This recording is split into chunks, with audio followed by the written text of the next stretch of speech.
Marcos Martinón Torres. Realmente es un placer poder presentarlo, como siempre, pero quisiera decirles que le pedí que me mandara un currículum y me mandó 4 líneas, o sea que, en fin, ¿qué haremos los demás? Bueno, en todo caso, decir que ha tomado recientemente posesión de la cátedra Pitt Rivers de Ciencia Arqueológica en la Universidad de Cambridge, tras varios años liderando un grupo internacional de investigadores como catedrático de Ciencia Arqueológica en la University College London. Su trabajo se centra en el análisis científico de artefactos arqueológicos, buscando claves para investigar su manufactura, sus orígenes, sus dataciones, y ha trabajado en proyectos de investigación en Europa, América, Asia y África.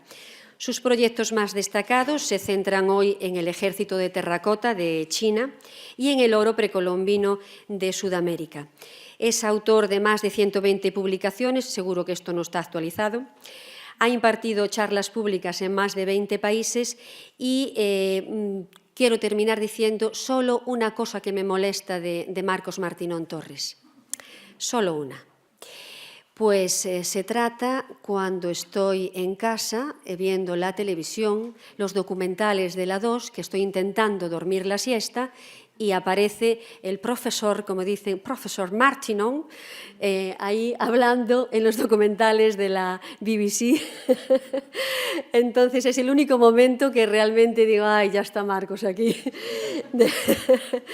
Pero bueno, quiero decir que además de su categoría profesional, es como persona realmente envidiable y, por lo tanto, como digo, es un orgullo y una satisfacción contar con él en el Comité Científico y, por supuesto, en esta conferencia inaugural a la que ya doy paso inmediatamente.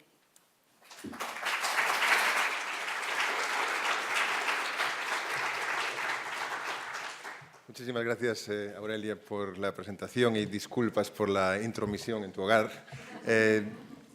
Autoridades, distinguido público, colegas, amigos, familia, muchísimas gracias por estar aquí y permítame que empiece pues, añadiendo mi agradecimiento a las instituciones que han hecho posible que estemos aquí hoy, en particular a la Diputación, a la Universidad de Santiago Campus de Lugo y, por supuesto, al Museo y la Red Museística, pero muy en particular, por supuesto, a la directora del Museo Provincial, Aurelia Balseiro, porque todos sabemos que ella es el motor que ha hecho posible que esto esté sucediendo.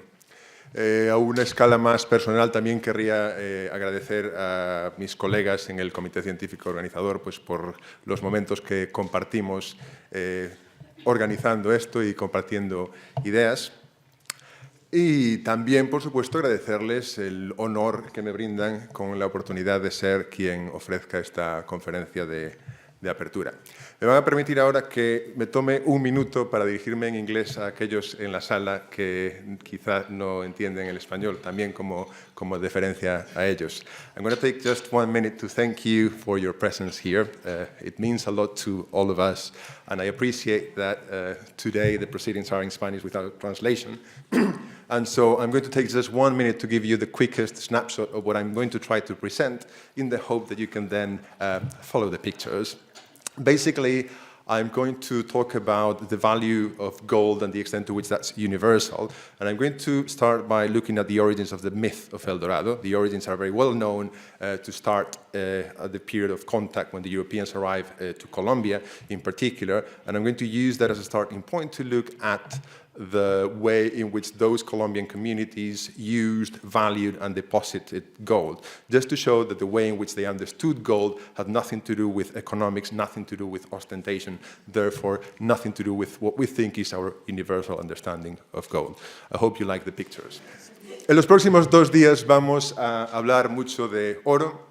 Y el oro es un tema que, por supuesto, nos interesa mucho a los investigadores, pero también es un material que nos interesa a todos, investigadores o no. Y en general, generalizando, podríamos decir que el oro tiene 2 usos o valores fundamentales. Uno de ellos, por supuesto, es el valor económico.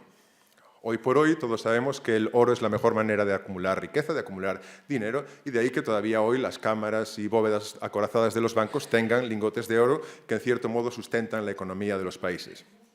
Y la otra dimensión en el uso del oro tiene que ver, si me permiten, pues quizás con la ostentación, o por lo menos con la manifestación externa de nuestro poder, de nuestro estatus, de nuestra clase social. Aquí tenemos dos ejemplos quizá un tanto extremos, pero incluso en la sociedad en la que nos movemos, todavía el oro también se utiliza como manifestación de nuestro estatus personal. Aquí a la izquierda tenemos el rey de Asante, en lo que hoy es Ghana, pues portando toda su parafernalia de oro, demostrando a los demás su poder y autoridad.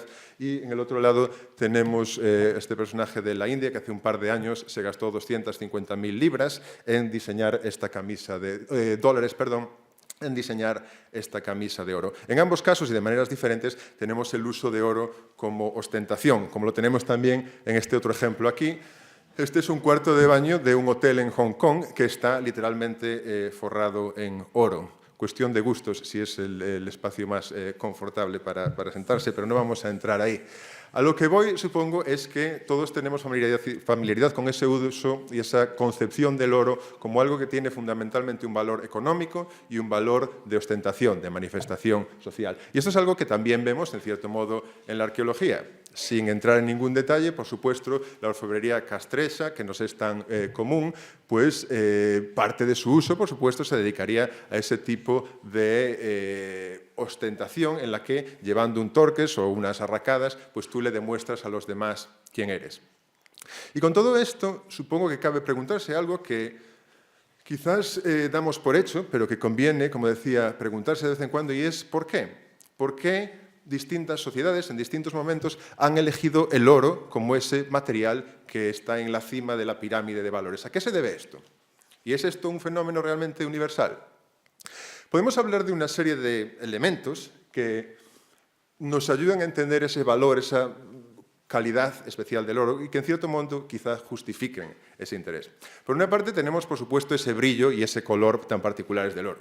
El oro químicamente se define como un metal noble, como un elemento noble, y como muchos sabrán, eso quiere decir que es un elemento que no reacciona químicamente con otros. Eso en la práctica quiere decir que el oro resiste mucho a la corrosión y por tanto va a mantener su integridad, su forma, su brillo, su color, con independencia de las circunstancias. Y eso, por supuesto, le da valor al oro y lo hace un material muy útil para acumular riqueza, para hacer joyería y demás.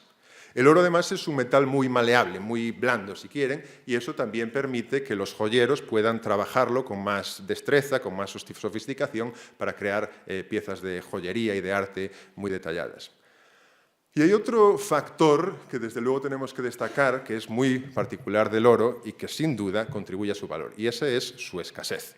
El oro es muy escaso y sin duda ese es uno de los motivos por los cuales queremos oro, porque hay poco.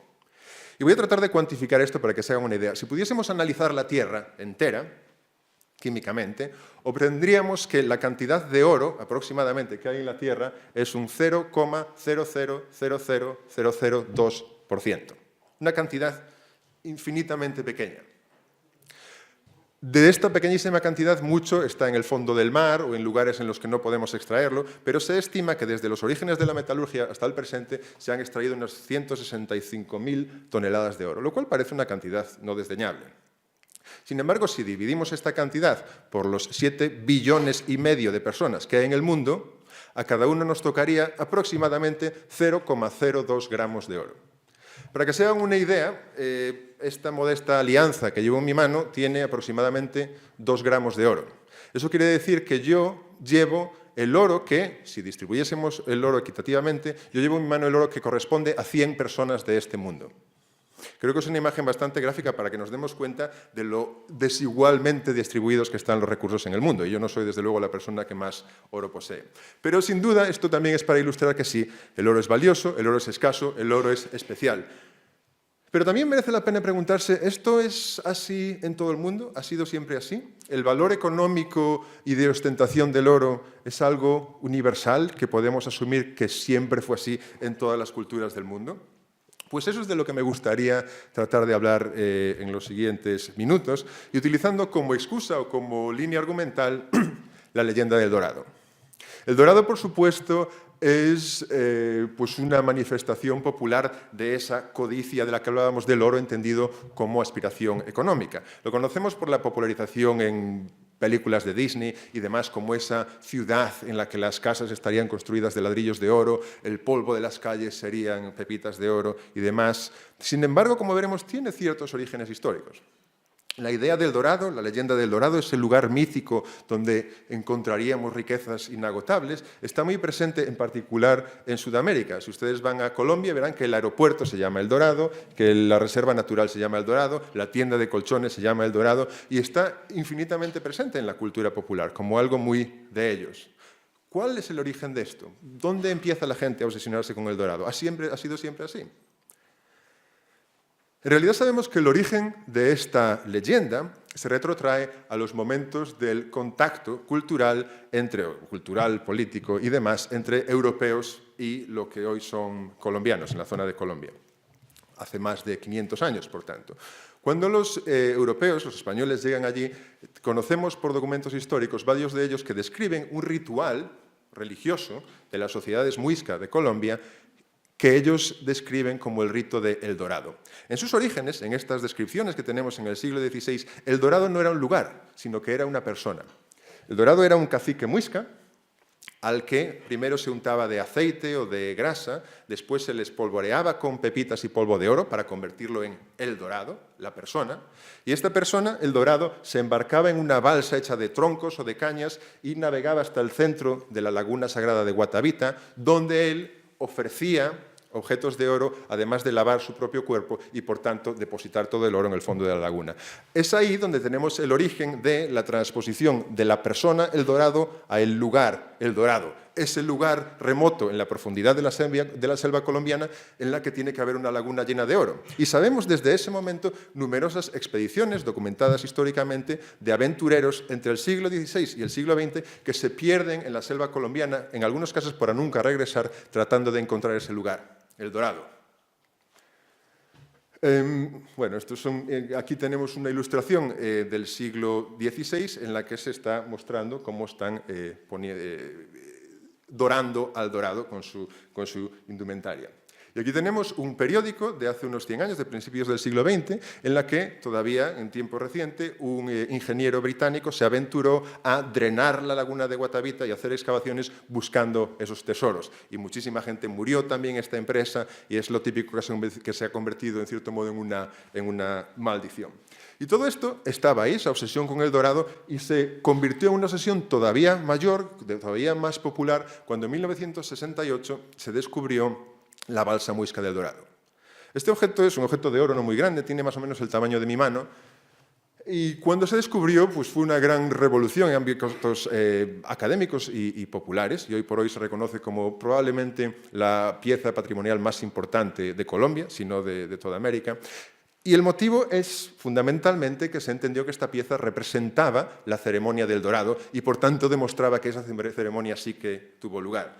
Se supone que esto es una balsa hecha de cañas en la que tenemos un cacique, el personaje más grande, con otros personajes, navegando posiblemente a la laguna de Guatavita donde harían su ofrenda de oro. De ahí la creciente popularización de El Dorado en la cultura actual, nuevas reinterpretaciones del ritual y de hecho hoy en el Museo del Oro de Bogotá, donde tienen 40.000 objetos de oro, la balsa muisca sigue siendo el objeto estrella, que como ven se exhibe en una placa reflectante para dar esa idea de agua y de la laguna y demás. En cierto modo, aunque esto lo estamos revisitando ahora, pero en cierto modo perpetuando esa idea del dorado como la ambición y la codicia europea por buscar el oro de América.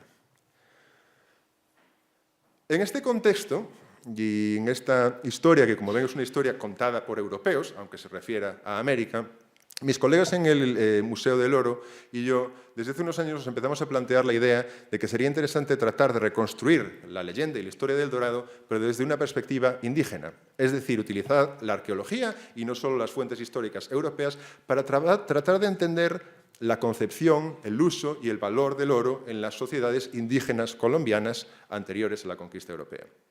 Tratar, por tanto, de ofrecer una visión de la comprensión del oro y, de hecho, de la ceremonia del dorado en particular, que no fuese tamizada por la perspectiva europea. Y para ello nos hemos dedicado varios años a estudiar particularmente la orfebrería muisca. Los muiscas eran una sociedad relativamente igualitaria, aunque tenían caciques, no había grandes jerarquías, que habitaban las cordilleras orientales de Colombia, la zona en la que hoy está Bogotá. Eran comunidades de agricultores que hablaban chibcha, producían cerámica, también extraían esmeraldas y sal, pero por lo que son más famosos, por supuesto, es por su orfebrería, los famosos tunjos. Los tunjos, y tenemos cientos de ellos, son pequeñas figuritas, generalmente antropomorfas, varían en tamaño, pero generalmente son así, muy pequeñas, con este estilo más o menos simplificado o naif, si quieren, que representan diferentes personajes. Y aquí tenemos, por ejemplo, a mano derecha una madre portando a su bebé. Aquí tenemos pues, un guerrero con su arco y sus flechas, probablemente regresando de la batalla con un trofeo que es la cabeza del enemigo. Aquí tenemos pues, un cazador o un guerrero con un arrojador de dardos, un lanzador de dardos y demás. Y entonces pensamos que sería interesante estudiar esta orfebrería y tratar de entender una perspectiva indígena de qué es lo que hacen con el oro, qué significa el oro para ellos y en qué medida se corresponde con la concepción europea del valor del oro. Para estudiar estas figuras tenemos que tener muy presente, y esto es algo en lo que insistiré, que todas estas figuras empezaron su vida no como oro, sino como cera. Antes de existir como figuritas de oro, existieron como cera, porque todas ellas fueron creadas por una técnica que se llama el vaciado a la cera perdida, que seguro que algunos de ustedes conocen. Para fabricar estas figuritas siempre empezaban con cera de abejas, que es como plastilina, mucho más maleable, en la cual modelaban con hilos y placas la figurita que querían crear. Una vez terminado el modelo, en torno a ese modelo creaban un molde con arcilla, normalmente mezclada con cenizas de carbón, y este molde adoptaba, por supuesto, la forma de la figurita de cera. Después lo que hacían era calentar la cera, que funde a 60 grados, la calentaban, vaciaban la cera, por tanto tenían el negativo de la impresión de la figura en un molde de cerámica. En ese momento viertes el metal, lo dejas enfriar, luego rompes el molde y tienes tu figurita de oro, que si todo ha ido bien, es una copia más o menos idéntica y única de tu figurita de cera. Por tanto, cuando miramos estas figuras, tenemos que pensar que los artesanos estaban trabajando fundamentalmente con cera, no con oro. Este es un ejemplo de algunos de nuestros experimentos con orfebres locales, simplemente para mostrar el trabajo ingente requerido para producir estas piezas de oro. No solo en modelar todo en arcilla, sus pendientes, sus narigueras y demás, sino después añadir todos estos tubos o canales que van a ser, una vez que se elimine la cera, los conductos por los cuales se alimente el metal. Un trabajo muy laborioso. Si miramos brevemente, porque no quiero aburrirles con números, la composición química de estas figuritas, pues hay un aspecto que merece la pena destacar. Aquí tenemos, cada uno de estos puntos representa un objeto y su composición química en un diagrama ternario. Cuanto más cerca están de esta esquina, el oro, más oro tienen, cuanto más cerca están de esta esquina, más cobre tienen. Simplemente para ver que, aunque les llamamos orfebrería, son en general mezclas de oro y cobre y no parece haber una obsesión por la pureza del oro. No es que cuanto más puro el oro sea mejor, que es lo que pensaríamos hoy, cuantos más quilates, más valioso es el oro, sino que tenemos aleaciones de todo tipo, desde oros casi puros hasta cobres casi puros y todo lo que hay entre un y otro extremo. Pero lo que quizás es más importante y en lo que voy a incidir en los próximos minutos es en cómo encontramos estos objetos y para qué se utilizaban. La mayor parte de estos tunjos, arqueológicamente, se encuentran como ofrendas votivas, ofrendas religiosas. Aparecen en grupitos, y aquí tenemos dos ejemplos, en ofrendatarios, normalmente en recipientes cerámicos, y estos recipientes cerámicos, estas ofrendas, eran depositadas en lugares especiales del paisaje, en una cueva, en una laguna, en una piedra de una forma especial, y se supone, como digo, que son ofrendas religiosas, pues una manera de comunicarse con el más allá. Lo que voy a presentarles a continuación, estudiando como ejemplo un número de ofrendas, voy a tratar de argumentar lo que hemos descubierto a partir de los análisis de estas ofrendas. Y lo que voy a tratar de demostrarles es que cada una de estas ofrendas, todos sus elementos fueron fabricados de una sola vez, todos juntos. Es decir, no son conjuntos de materiales que se vayan heredando y adquiriendo a lo largo de una vida, sino que todos los que encontramos se hicieron juntos, todos ellos los hizo un mismo artesano en un mismo taller. También trataré de argumentar que en cuanto acabaron de producirlos, los ofrecieron en estos lugares sagrados, o sea, no hubo intercambio, no hubo comercio, no hubo ostentación. Y lo que quizás sea un punto más controvertido aún es que en la fabricación de estos objetos, pero también en su valorización cultural, la cera era más importante que el oro.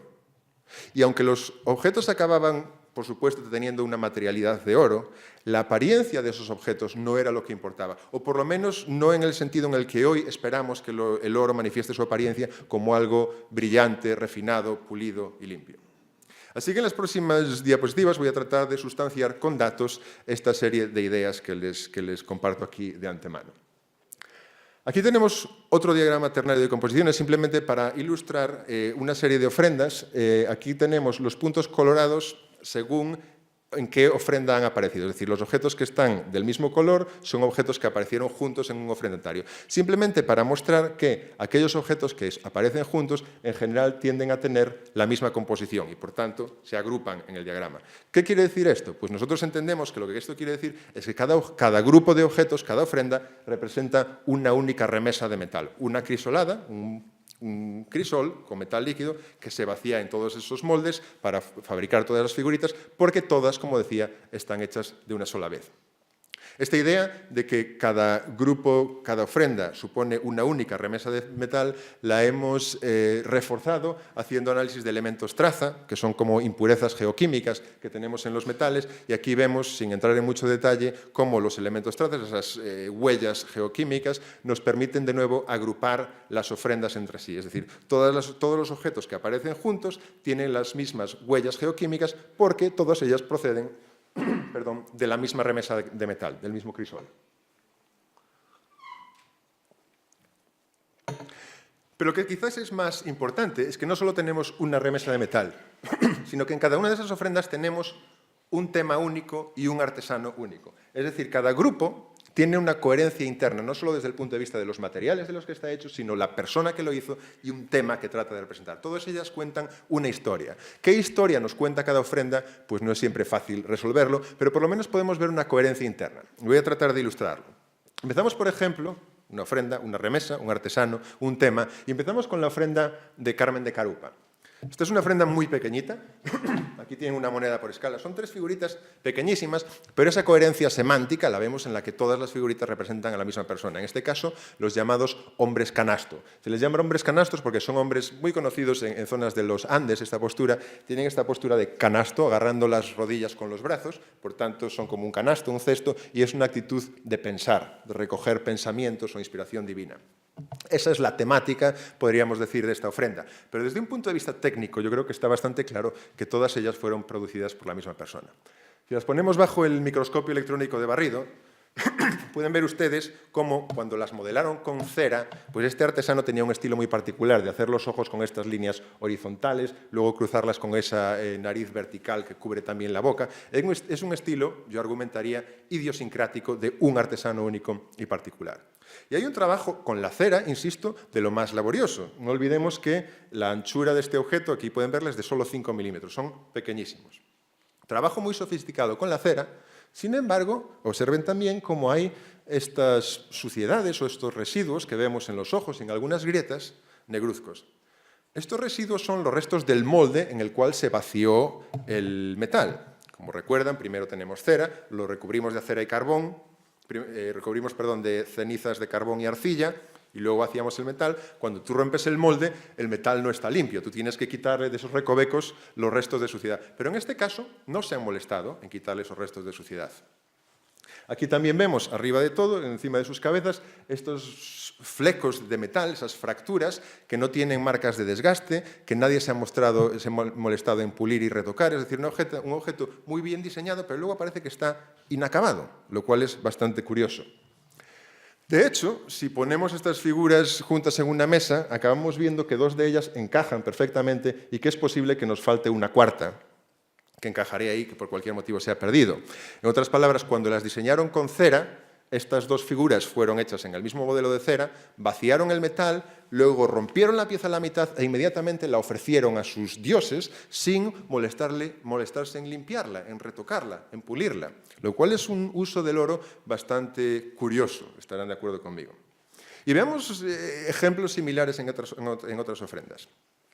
Esta es la ofrenda de Gutiérrez, otro grupo de objetos de oro, y la identidad semántica, si quieren, la coherencia interna, pues también es difícil de desentrañar, pero esto es algo que tiene que ver, por una parte, con masculinidad, son 3 varones, y por otra, con el consumo de sustancias psicotrópicas. Tenemos, por una parte, la bolsita en la que se llevarían las hojas de coca. Tenemos un poporo, que es un calabazo, que aún se siguen utilizando para aportar la cal, porque para activar las sustancias enteógenas de la coca necesitas un álcali que le proporciona la cal, se mastican juntos, y luego tenemos una bandeja para esnifar. O sea, todo relacionado con el consumo de sustancias, y estos varones que, de nuevo, claramente están hechos por un mismo artesano, un mismo estilo. Miren que tienen el mismo tipo de pendientes, todos ellos con estos hombros tan anchos, con el hueco entre las piernas y demás.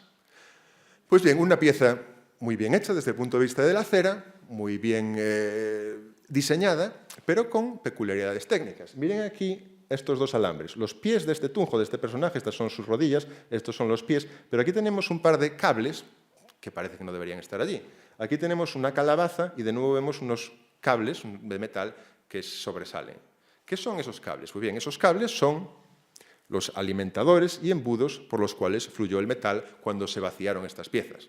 Es decir, esos cables son parte de la manufactura de la pieza que en cualquier otro lugar del mundo, después de vaciar la pieza, cortas esos cables, pules, limpias y entonces consideras que tu pieza está acabada. Pero aquí no, vacían el metal en el molde, rompen el molde y se acabó. Y hay muchos extremos de esto. Miren aquí un ejemplo extremo. Esta es una figurita también pequeña, serían 3 personajes sobre esta plataforma, pero, como ven, tienen todo el embudo ahí, que es más grande incluso que la propia pieza. Esto es parte de la manufactura, pero en estas piezas muisca nadie lo elimina, nadie lo pule, nadie lo limpia, nadie lo remata. Y estas piezas inmediatamente se convierten en ofrendas religiosas. Les mostraré ahora otra ofrenda brevemente, pues para seguir ahondando en este tipo de ideas. Esta es la ofrenda de Tocancipá. Simbólicamente, y no voy a entrar en ello, representa una imagen muy típica de la iconografía muisca, que es el cercado del cacique, la casa del cacique, que sería este ofrendatario. Y es interesante porque tenemos los objetos de oro, pero tenemos también cuentas de cerámica y piedra, esmeraldas, y lo que también es peculiar es que tenemos algunas cuentitas de vidrio. Este vidrio lo hemos analizado, es un tipo de vidrio químicamente HLLA, que denota que es vidrio europeo. Y lo que es interesante es que está demostrando que estas prácticas paganas, si así lo quieren, con las que los europeos están tratando de combatir, siguen sobreviviendo después de la conquista e incluso incorporando materiales europeos.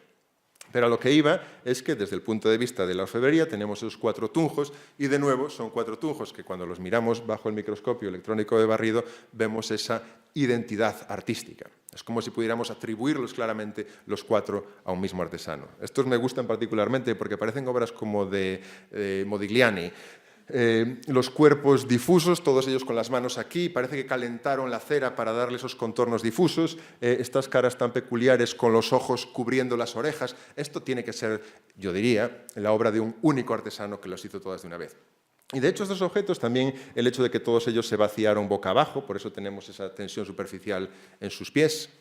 Y si les damos la vuelta, todos ellos tienen este truquito que claramente es el truco de un artesano. Cuando el artesano los diseñó en cera, utilizó una especie de grapa para reforzar la conexión entre la cabeza y el torso. Esta grapa pues, tiene menos de 1 milímetro, o sea, solo la vemos bajo el microscopio. Es simplemente un secreto técnico de un artesano que está reforzando la idea de que todas estas piezas son atribuibles a una persona única.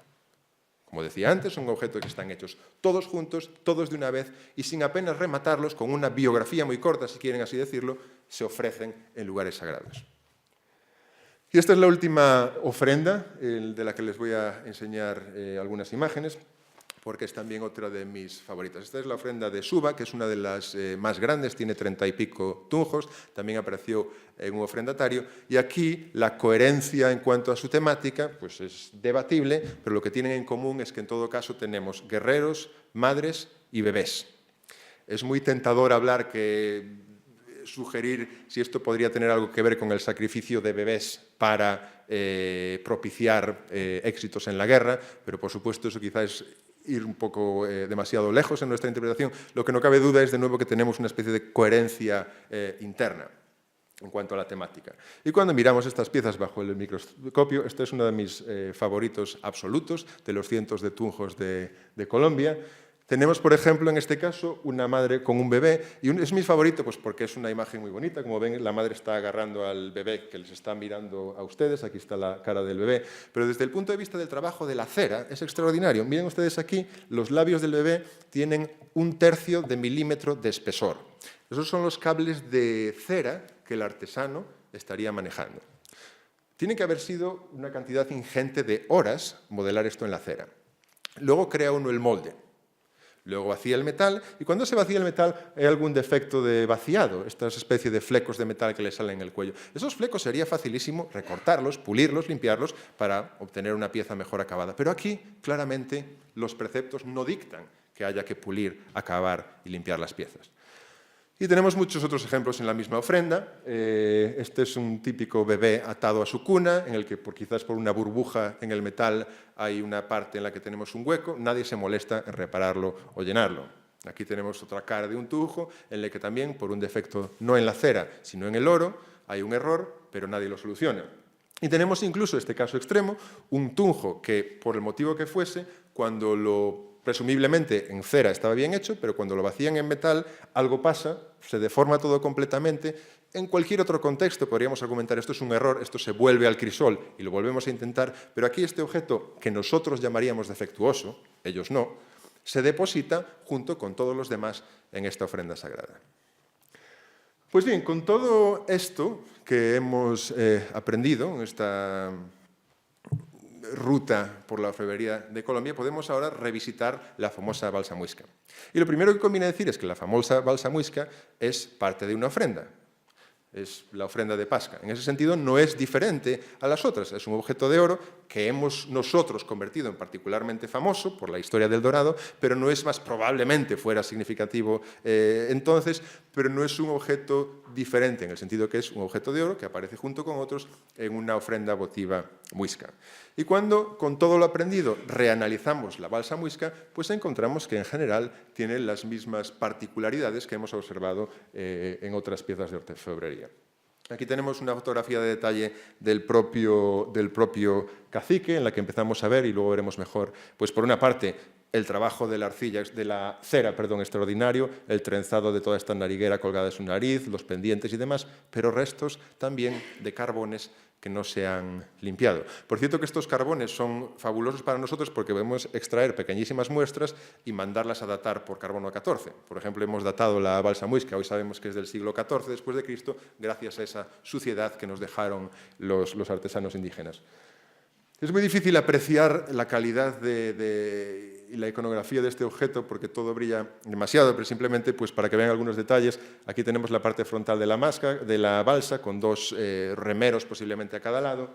Y aquí tenemos, aunque es difícil de ver, dos personajes que tienen plumas en su cabeza y llevan máscaras de jaguar delante de sus caras. La iconografía, el detalle, como les digo, toda esta pieza fue vaciada de una vez y es pequeñísima. Pero cuando nos ponemos a mirar los detalles, tienen las mismas imperfecciones o inacabados, desde nuestra perspectiva, que veíamos en las otras piezas. Viene, por ejemplo, este personaje, tenemos una pluma que se cayó de la cabeza, nadie se molestó en desdoblarla. Todos estos restos oscuros de carbón y arcilla del molde que nadie ha limpiado. E incluso estos alambres que son alimentadores. Como pueden ver, este personaje tiene sus manos pegadas al pecho, tiene sus piernas ahí, y estos cables son simplemente los tubos que alimentaron el metal a esta figura y que cualquier otro artesano habría cortado. Pero no en este caso. El propio cacique, como decía, pues en torno a sus ojos y nariz también tiene restos de molde, a pesar de ser un personaje tan importante. Y quizás toda esta, no quiero decir imperfección, porque es un valor, una manera de un juicio de valor muy nuestro, pero esas peculiaridades de que el vaciado no es como esperaríamos nosotros, se ven sobre todo si le damos la vuelta a la balsa. Este es el fondo de la balsa, mirado desde abajo, y como pueden ver ustedes, tiene algo particular. Yo creo que es concebible que la idea original y el modelo de cera fuese algo así, una balsa hecha de cañas entrelazadas y que tendría esa forma. Sin embargo, cuando vaciaron el metal, por motivo que fuese, se hizo una grieta en el molde, el metal se expandió, por lo tanto luego no hubo metal suficiente para rellenar esos cables. De nuevo, lo que nosotros llamaríamos un error de fundición, pero parece no importarles este objeto, no intentan de nuevo, sino que lo depositan, en este caso, en una cueva, en un lugar muy especial del municipio de Pasca. ¿Cómo podemos explicar todo esto? ¿Por qué incido tanto en ese valor de la cera y ese descuido del oro? Una cera en la que se invierte tanto trabajo y un oro en el que parece que no se invierte tanto. Es, por supuesto, difícil de explicar, y no puedo decir que yo tenga la explicación definitiva, pero tengo una idea sugerente que hemos encontrado en la etnografía actual de la Cordillera Oriental. Los UBA son sociedades segmentarias que todavía viven hoy en las cordilleras orientales de Colombia, y que hablan chibcha y que, con todas las salvedades, por supuesto, que debemos mantener, son lo más parecido que tenemos a los descendientes culturales de los muisca. Y, curiosamente, si investigas la etnografía de los UBA, tienen numerosos mitos y leyendas que hablan de la historia de su comunidad y de sus valores que se refieren a las abejas y a la cera y a la miel. Las abejas son un modelo de sociedad porque son una sociedad muy ordenada. Y muchos de los personajes de los UBA consumen miel y mastican cera, por ejemplo, para incrementar el vigor sexual, la fertilidad, o a veces combinados con drogas para encontrar inspiración de distinto tipo. Es, por tanto, una sociedad en la que, a día de hoy, la cera de las abejas tiene un valor simbólico, cultural, muy significativo. Y, por cierto, es osado, pero yo creo que aceptable, plantear que, proyectando esto hacia el pasado, es posible que entre los muiscas la cera también tuviese un valor simbólico y ritual muy importante, y que en la producción de estos tunjos quizás la manipulación de la cera era tan importante o más que el objeto acabado de oro. ¿Cuál es la moraleja de todo esto? ¿A dónde nos vamos con todo esto? Pues bien, yo creo que si todo ha ido bien, he podido convencerles de que la manera de entender, valorar y utilizar el oro entre los muiscas es muy diferente a la que nos es tan familiar a nosotros. Es una concepción del oro que tiene muy poco que ver con el valor económico y nada que ver con la ostentación. El oro muisca, en cuanto se producían estos objetos, se ofrecían en lugares remotos. No había lugar para esas ostentaciones, para esas demostraciones de poder. Es, por tanto, paradójico y muy interesante que cuando se encontró la balsa muisca, el Banco de Colombia decidió imprimirla en un billete. A mí me encanta esta imagen porque en una sola imagen tenemos plasmadas dos concepciones del valor del oro completamente diferentes. Por una parte, la nuestra, la que nos es tan común y familiar, que es esa comprensión del oro como un valor económico, monetario y hasta cierto punto de ostentación. Y por otra parte, en la propia balsa, estamos evocando un valor del oro que no es tanto material y económico como metafísico y de mediación con lo supernatural.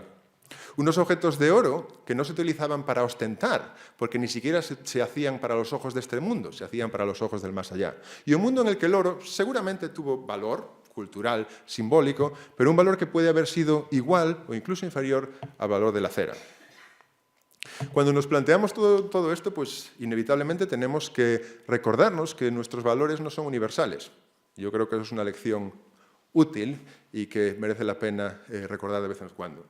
Y quizás también, ya que estamos en una ciudad que alberga un museo de orfebrería, cuando volvamos al museo a visitar las colecciones de orfebrería, o cualquier otra colección de orfebrería, pues tratemos de preguntarnos el quién, el para quién, el por qué de los objetos que estamos apreciando, sin asumir que representan valores y concepciones de los materiales que son los mismos que tenemos nosotros hoy.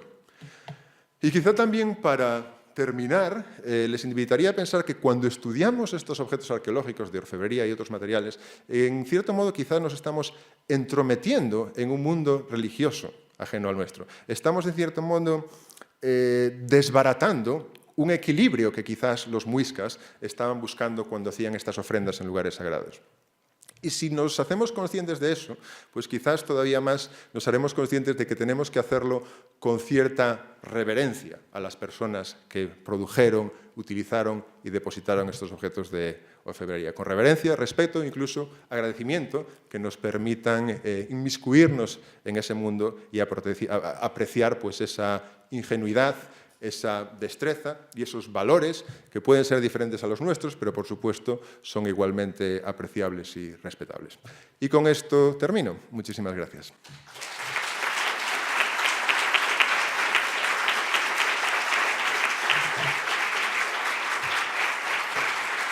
Bueno, vamos a proceder a coger un micrófono inalámbrico, por favor, organización, para proceder con aquellas preguntas, comentarios y, bueno, cualquier cosa aprovechen hoy para poder hablar con el profesor Martinón de este u otros temas relativos al oro y la orfebrería, que seguramente estará encantado de responder.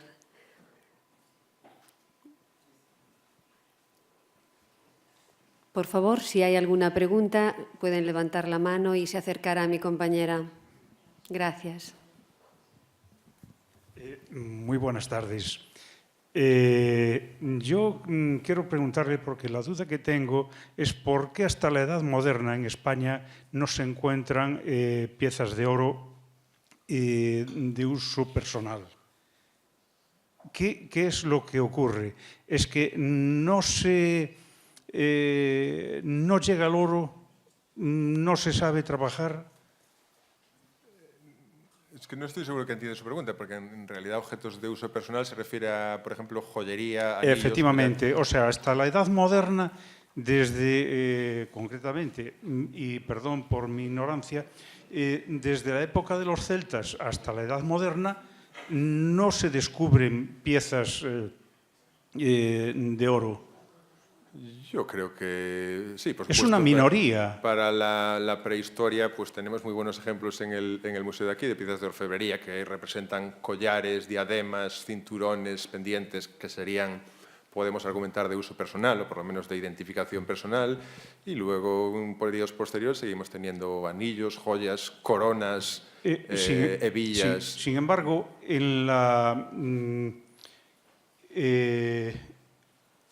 en arte sacro domina más la plata que el oro.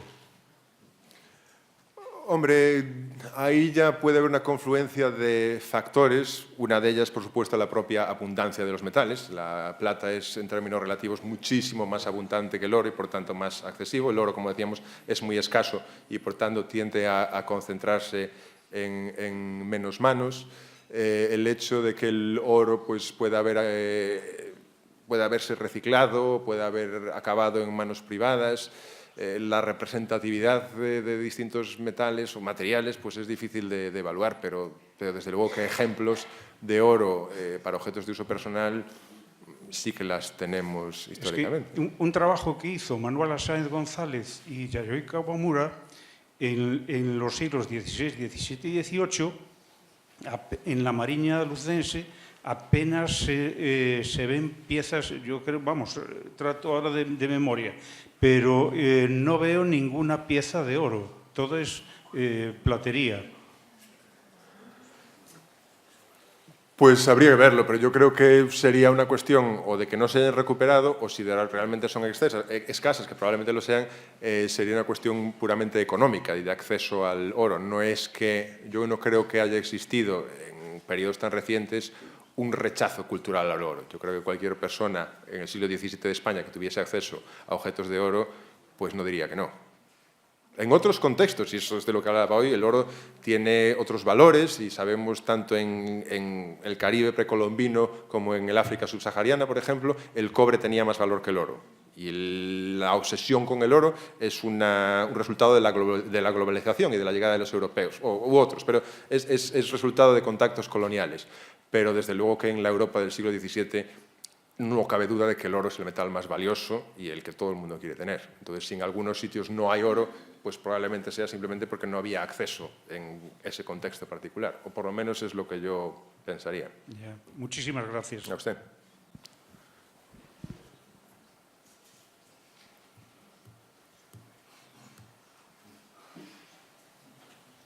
¿Alguna otra intervención?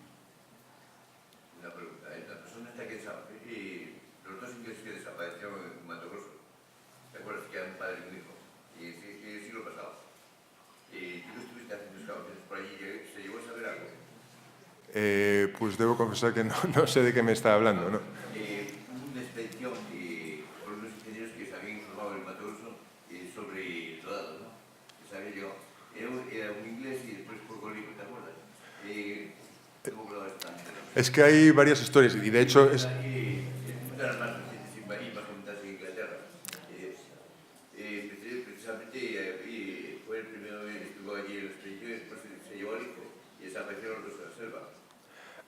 Iban en busca del dorado, precisamente. Sí, lo que es curioso, pero ha habido numerosas historias, ya digo, desde las primeras documentadas en el siglo XVI hasta el siglo XX, no una, sino múltiples expediciones lanzadas de distintos europeos y después americanos buscando el dorado. Lo curioso es que el dorado, como vemos aquí en sus orígenes, está en Colombia y luego hay gente que ha desaparecido y ha sacrificado su vida buscando el dorado en Venezuela, en Brasil, porque luego ya empiezan con interpretaciones astrales o de todo tipo diciendo no, porque si tú lees esta fuente histórica de otra manera, estaban describiendo una laguna que en realidad no está en Colombia sino en Brasil y ya la cosa se distorsiona. Y este caso en particular del que me habla, pues no tengo familiaridad con él, pero es uno más de tantos documentados. De hecho decían que el origen del mito del dorado fueron las tribus indígenas intentando sacar a los españoles del medio diciendo que había aquella ciudad de oro para lanzar las otras islas, ¿no? Sí, de eso también hay algunas referencias en las que los europeos se quejan porque les preguntan a los indígenas dónde están las minas de oro y a veces les dicen la verdad, a veces no, pero historias de esas hay, por supuesto, miles, pero la idea del dorado, como la conocemos hoy, la mención del dorado, porque se describe con esa palabra, es el mito, el ritual que les describía al principio. Bueno, yo casi iba a preguntar lo mismo. En realidad yo quería saber hasta qué punto está escrita la historia de esos fracasos, ¿no? Porque algunos son muy ilustres, por ejemplo el caso de Walter Raleigh, que malgastó una auténtica fortuna, parece que parte de la propia reina Isabel, y en parte eso cavó su tumba, ¿no? Su tumba política, porque... Entonces está escrita de alguna manera recopilada toda esa historia de fracasos. Sí, y hay, como digo, pues el caso de Walter Raleigh, por ejemplo, ya estaba hablando de no una distorsión, pero una nueva reiteración del mito del dorado, porque él ya estaba buscando, por supuesto, en lo que es Virginia, en Estados Unidos, más hacia el norte, donde ya había habido otras historias de avanzadillas de europeos que llegan y dicen esto está lleno de oro, pero luego vuelven y no es tal cosa. En el caso de Estados Unidos, en Virginia, pues curiosamente pues también he hecho trabajos arqueológicos allí y lo que hemos visto es que fueron buscando oro y latón y no encontraron nada. En Canadá, en Quebec, hay casos similares en los que envían cartas desde Canadá, bueno, vuelven, mandan emisarios diciendo esto está lleno de diamantes y esos diamantes resultaron ser cristales de cuarzo.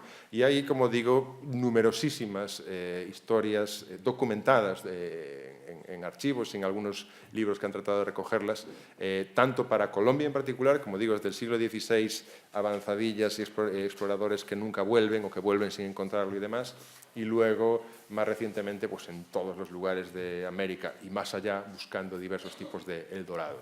Que por supuesto hoy El Dorado ya no se refiere únicamente a Colombia, sino a cualquiera de estas expediciones aventureras en busca de tesoros.